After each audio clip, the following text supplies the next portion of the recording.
বন্ধুরা, WACC বা সামগ্রিক মূলধন ব্যয় এটি কিন্তু আমাদের এই চ্যাপ্টারের জন্য খুব বেশি ইম্পর্টেন্ট। এখান থেকে কিন্তু প্রশ্ন থাকার সম্ভাবনা অনেক বেশি।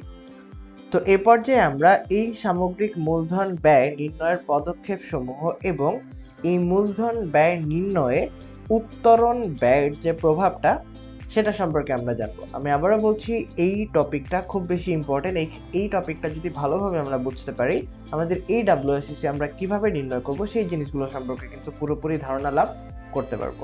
তো তোমাদের সবাইকে স্বাগতম আমাদের মূলধন ব্যয়ের এই অধ্যায়ে। তো প্রথমেই আমরা আসি আমাদের একটি কোম্পানি যে প্রত্যাশিত গড় হারে এর সিকিউরিটি সমূহ, যেমন সাধারণ শেয়ার, অগ্রাধিকার শেয়ার, ঋণপত্র মালিকদের পরিশোধ করে তাকে ভার আরোপিত মূলধনের গড় ব্যয় বলা হয়ে থাকে। ভার আরোপিত মূলধনের গড় ব্যয় হচ্ছে সর্বনিম্ন আয়ের হার যা একটি কোম্পানিকে অবশ্যই অর্জন করতে হবে, অন্যথায় কোম্পানির মালিক, ঋণদাতা এবং মূলধনের অন্যান্য সরবরাহকারীরা তাদের বিনিয়োগ অন্যত্র সরিয়ে নেবে। ভার আরোপিত মূলধনের গড় ব্যয় ব্যবহার করে একটি বিনিয়োগ প্রকল্পের সম্ভাব্যতা যাচাই করা সম্ভব হয়ে থাকে। সো এটা তো গেল আমাদের এই WACC বা ভার আরোপিত মূলধনের গড় ব্যয় নিয়ে প্রাথমিক যে কথাবার্তা সেটা। তো এবার আসি, একটি ফার্ম দীর্ঘমেয়াদের জন্য আমরা কিন্তু জানি প্রধানত 4টি উৎস থেকে মূলধন সংগ্রহ করে থাকে। সো প্রথমটা হচ্ছে আমাদের সাধারণ শেয়ার, এরপরে অগ্রাধিকার শেয়ার, এরপরে সংরক্ষিত আয় এবং সবশেষে আসে ঋণপত্র। তো প্রতিটি উৎস থেকে সংগৃহীত মূলধনের পরিমাণের আনুপাতিক হারকে ভার বা গুরুত্ব বলা হয়ে থাকে। আবার প্রতিটি উৎসে সুনির্দিষ্ট কিন্তু ব্যয়ও রয়েছে। সুতরাং মূলধনের প্রতিটি উৎসের ভারকে এই সুনির্দিষ্ট কর পরবর্তী ব্যয় দ্বারা গুণ করে এবং গুণফলকে যোগ করে যে সার্বিক ব্যয় পাওয়া যায় তাকেই কিন্তু WACC বলা হয়ে থাকে।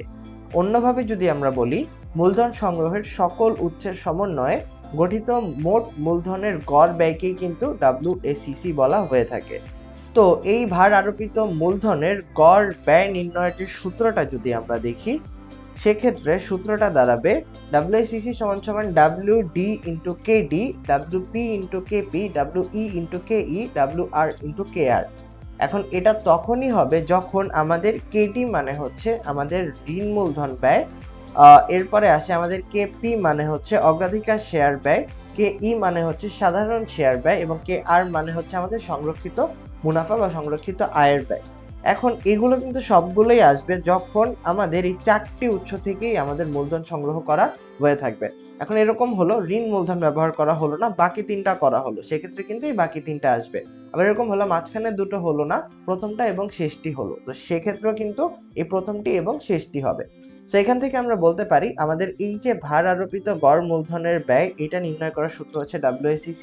এরপরে WD হচ্ছে ঋণের ভার বা গুরুত্ব, এরপরে KD দ্বারা বোঝানো হচ্ছে ঋণের ব্যয়, WP দ্বারা বোঝানো হচ্ছে অগ্রাধিকার শেয়ারের ব্যয়, KP দ্বারা বোঝানো হচ্ছে অগ্রাধিকার শেয়ারের ব্যয়, WP দ্বারা বোঝানো হচ্ছে অগ্রাধিকার শেয়ারের ভার, KP দ্বারা বোঝানো হচ্ছে অগ্রাধিকার শেয়ারের ব্যয়, WE দ্বারা বোঝানো হচ্ছে সাধারণ শেয়ারের ভার, KE দ্বারা বোঝানো হচ্ছে সাধারণ শেয়ারের ব্যয়, WR দ্বারা বোঝানো হচ্ছে সংরক্ষিত আয়ের ভার এবং KR দ্বারা বোঝানো হচ্ছে সংরক্ষিত আয়ের যে ব্যয়টা সেটা।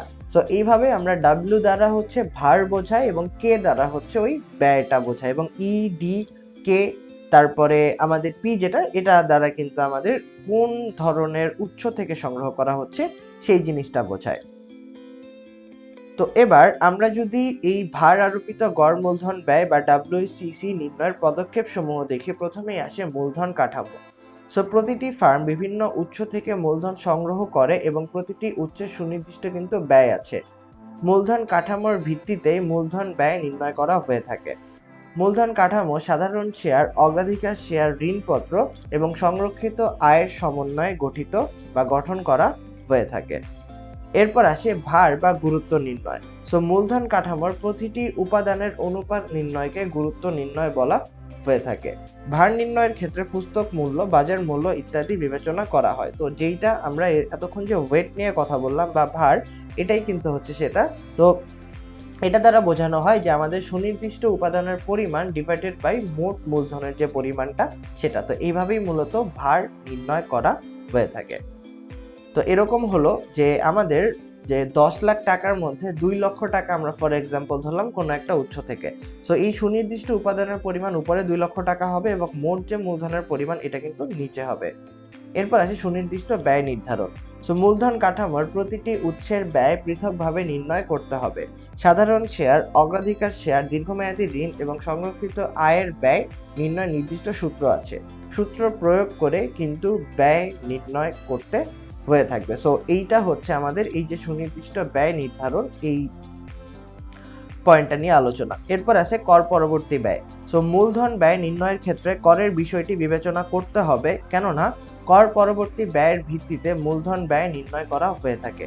এখানে একটি কথা মনে রাখা দরকার, কর পূর্ববর্তী ব্যয় দেয়া থাকলে কেবল ঋণের ব্যয়কে কর পরবর্তী ব্যয়ে রূপান্তর করতে হবে। এরপর আসে গুরুত্ব এবং ব্যয়ের গুণ। সো প্রতিটি উৎসের গুরুত্ব এবং প্রতিটি উৎসের কর পরবর্তী ব্যয় গুণ করে সুনির্দিষ্ট উৎসের গড় ব্যয় নির্ণয় কিন্তু করতে হবে। এরপর আসে গড় ব্যয় যোগ। সো প্রতিটি উৎসের গড় ব্যয়কে যোগ করে সার্বিক গড় ব্যয় নির্ণয় করতে হবে।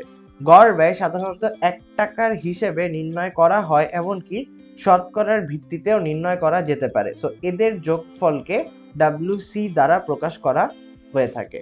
এরপর আসে গুরুত্ব প্রদত্ত ব্যয় নির্ণয়। সো অতঃপর গুরুত্ব প্রদত্ত ব্যয় নির্ণয় করার ক্ষেত্রে নিম্নোক্ত সূত্র ব্যবহার করতে হবে। সামেশন অফ WC ইনটু লাস্টে 100 দিয়ে কিন্তু আমরা ওই যে পার্সেন্টেজটা, সেই পার্সেন্টেজটা আমরা নির্ণয় করতে পারি। তো এবার আমরা এই যে cost of new common stock, এটা যদি দেখি, সাধারণত কোনো কোম্পানি যখন নতুন শেয়ার ইস্যু করে তখন তার পূর্ব ঘোষিত মূল্য বা লিখিত মূল্য আদায় করতে পারে না, কারণ শেয়ার ইস্যু বা বিক্রয় সংক্রান্ত কিছু ব্যয় আছে। এই ব্যয়ের মধ্যে রয়েছে দায়, গ্রাহকের কমিশন। সো এই তারপর হচ্ছে কমিশন বা হচ্ছে আমাদের এই যে ব্রোকারেজ ইত্যাদি। সো এই ধরনের ব্যয়কে বিক্রয় ব্যয় বা উত্তরণ ব্যয় বা শুরুর ব্যয় বলা হয়ে থাকে। এসব পরিস্থিতিতে শেয়ারের ব্যয় নির্ণয় করার জন্য শেয়ার বিক্রয় মূল্য হতে উক্ত উত্তরণ ব্যয় বাদ দিয়ে শেয়ারের ব্যয় বের করতে হবে। সো এখান থেকে আমরা যদি এই সূত্রটা দেখি, তাহলে সেক্ষেত্রে আমরা কিন্তু দেখতে পাচ্ছি যে এটা সম্পর্কে কিন্তু অলরেডি আমরা জেনেছি যে নতুন ইস্যুকৃত সাধারণ শেয়ার আমরা কিভাবে নির্ণয় করব। জাস্ট আমরা একটা রিক্যাপ দিচ্ছি আমাদের WCC নির্ণয় করার সুবিধার্থে। সো এখানে আমাদের যে D1 সেটা হচ্ছে প্রত্যাশিত লভ্যাংশের পরিমাণ। এরপরে আসবে আমাদের P0 মাইনাস FC। FC মানে হচ্ছে ফ্লোটিং কস্ট। P0 মানে হচ্ছে আমাদের প্রতি শেয়ারের বাজার মূল্য। 1+G মানে হচ্ছে যখন গ্রোথ রেটটা থাকবে সেক্ষেত্রে আমাদেরকে কিন্তু এভাবে নির্ণয় করতে হবে। গ্রোথ রেট মানে হচ্ছে লভ্যাংশ বৃদ্ধির যে হারটা সেটা। সো D0 ইন্টু 1+G এবং 0 মানে হচ্ছে প্রদত্ত লভ্যাংশ। তো এরপরে আসে আমাদের উত্তরণ ব্যয়। সো যৌথ মূলধনী কোম্পানির শেয়ার ও ঋণপত্র ইস্যু বিক্রয়ের জন্য যে ব্যয় হয় তাকেই কিন্তু উত্তরণ ব্যয় বলা হয়ে থাকে। সো এই যে উত্তরণ ব্যয়, এই উত্তরণ ব্যয় কিন্তু হচ্ছে এই যে আমাদের শেয়ার এবং ঋণপত্র ইস্যু সংক্রান্ত যে খরচটা সেটা। তো এটা দুই ভাগে বিভক্ত, একটা হচ্ছে অবলেখকের কমিশন এবং আরেকটা আছে প্রশাসনিক ব্যয়। সো উত্তরণ ব্যয় সাধারণত ইস্যুকৃত মূল্য বিক্রয় মূল্যের উপর ধার্য করা হয় এবং পূর্বে লিখিত মূল্য এবং বিক্রয় মূল্যের উপর পার্থক্য হতো না বিধায় লিখিত মূল্যের উপর ধরা হতো। বর্তমানে শেয়ার বাজারে যেসব শেয়ার, সিকিউরিটি, ঋণপত্র ক্রয় বিক্রয় হয় সেগুলোর লিখিত মূল্য এবং বিক্রয় মূল্যের মধ্যে পার্থক্য থাকে। এক্ষেত্রে বিক্রয় মূল্যের উপর উত্তরণ ব্যয় কিন্তু ধরা হয়ে থাকে। সো এরপর আমরা আসি মূলধন ব্যয় নির্ণয়ে উত্তরণ ব্যয় বা ইস্যুকরণ ব্যয়ের যে প্রভাবটা সেটা। সো আমরা কিন্তু জানি উত্তরণ ব্যয়ের ফলে কোম্পানি তার শেয়ারের পূর্ব ঘোষিত মূল্য বা লিখিত মূল্য আদায় করতে পারে না। অর্থাৎ কোম্পানি এক্ষেত্রে শেয়ারের পূর্ব ঘোষিত মূল্য বা লিখিত মূল্যের চেয়ে কম অর্থ পেয়ে থাকে। সুতরাং শেয়ারের মূলধন ব্যয় বেড়ে যায়। অপরদিকে উত্তরণ ব্যয় না থাকলে শেয়ারের ফেস ভ্যালুই কোম্পানি পেয়ে থাকে। তাই মূলধন ব্যয় নির্ণয়ে অবশ্যই উত্তরণ ব্যয়ের একটি গুরুত্বপূর্ণ ভূমিকা বিদ্যমান। সো সাধারণ শেয়ারের ব্যয় নির্ণয়ের সূত্রের মাধ্যমে কিন্তু ব্যাপারটা লক্ষ্য করা যায়। সো যখন উত্তরণ ব্যয় থাকে না সেক্ষেত্রে শেয়ারের ব্যয় থাকে D1/P0+G। যখন উত্তরণ ব্যয় থাকে সেক্ষেত্রে সাধারণ শেয়ারের ব্যয় হচ্ছে P0 ইন্টু 1-FC, মানে হচ্ছে floating cost. So D1/P0 into 1FC+G। তো সুতরাং এখান থেকে আমরা বলতে পারি যে উত্তরণ ব্যয় কিন্তু মূলধন ব্যয়কে প্রভাবিত করে থাকে, কারণ যখনই আমার ফ্লোটিং কস্ট থাকছে তখনই কিন্তু এখানে একটা কাজ হচ্ছে। তো এবার আমরা একটা উদাহরণের মাধ্যমে যদি দেখি, এখানে বলা আছে সান লিমিটেডের শেয়ারের বর্তমান বাজার মূল্য 100 টাকা এবং তার প্রত্যাশিত লভ্যাংশের পরিমাণ 8 টাকা। যদি কোম্পানির লভ্যাংশের প্রত্যাশিত প্রবৃদ্ধির হার 4% হয়, তবে সাধারণ শেয়ারের মূলধন ব্যয় কত হবে তা নির্ণয় করো। সো এখান থেকে আমরা D1/P0 আমরা পাচ্ছি। সো D1 মানে 8 টাকা, কারণ বলা আছে লভ্যাংশের পরিমাণ 8 টাকা। এরপর আসে P0, সেটা দেয়া আছে 100 টাকা ইন্টু 100 প্লাস জি, যেটা গ্রোথ রেট, তো এখানে বলা আছে 4%। তো এখান থেকে আমরা কিন্তু পাচ্ছি সাধারণ শেয়ারের মূলধন ব্যয় আসে 12%। তো এখান থেকে যদি সবকিছু সেম থাকবে, শুধুমাত্র উত্তোলন ব্যয় দেয়া থাকে, তো তার মানে আমাদের ইস্যু সংক্রান্ত খরচ যদি দেয়া থাকে, সেক্ষেত্রে কি হবে? তো সেখান থেকে কিন্তু আমরা দেখতে পাচ্ছি P0 into 1 minus FC D1 divided by P0 into 1 minus FC into 100 plus G. তো এখান থেকে কিন্তু আমরা দেখতে পাচ্ছি 1 মাইনাস যে আমাদের উত্তোলন ব্যয়, সেটা আসে 0.07 ইন্টু 100 ইন্টু আর ডিভাইডেড বাই এটা ইন্টু 100 প্লাস 4%। তো আমাদের এখানে যে ফ্লোটিং কস্ট, এটা কিন্তু দেওয়া আছে 7% এবং গ্রোথ রেট যেটা, সেটা তো কোশ্চেনে দেখতে পাচ্ছি আমরা 4%। সেখান থেকে যদি আমরা ক্যালকুলেশন করি, জাস্ট এইখানে এক্সট্রা ফ্লোটিং কস্ট আসার কারণে কিন্তু আমরা দেখতে পাচ্ছি যে মূলধন ব্যয় ছিল 12.6% এবং আগে ছিল 12%। সো তার মানে এক্সট্রা যখন খরচ এসে পড়ে, সেক্ষেত্রে কিন্তু মূলধন ব্যয়টা বৃদ্ধি পায়। তো সুতরাং আমরা বলতে পারি উপরোক্ত উদাহরণের আলোকে উত্তোলন ব্যয়ের ফলে মূলধন ব্যয় কিন্তু বৃদ্ধি পেয়ে থাকে। তো এবার তোমরা এতক্ষণ পর্যন্ত এই আলোচনা সমূহ থেকে কি কি বুঝতে পারলে, এইটার জন্য আমরা কিছু এমসিকিউ সলভ করব। এবার প্রথমেই আসে ঋণ মূলধনের খরচ নির্ণয়ের সূত্র কোনটা? কেডি সমান সমান K I into 1 plus T. এরপরে আসে কেডি সমান সমান K I into 1 plus T P, এখানে আসে টি আই। এরপরে আসে K E plus 1 minus T I এবং কেডি সমান সমান K E minus 1 plus T P.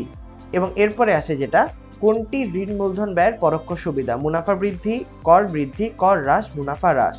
So এখান থেকে আমরা বলতে পারি সঠিক উত্তর যেগুলো হবে, সো এইটা হচ্ছে আমাদের ঋণ মূলধন খরচ নির্ণয়ের সূত্র। এবং আমরা কিন্তু জানি কর হ্রাস হচ্ছে ঋণ মূলধন ব্যয়ের পরোক্ষ সুবিধার মধ্যে বা পরোক্ষ সুবিধার অন্তর্গত।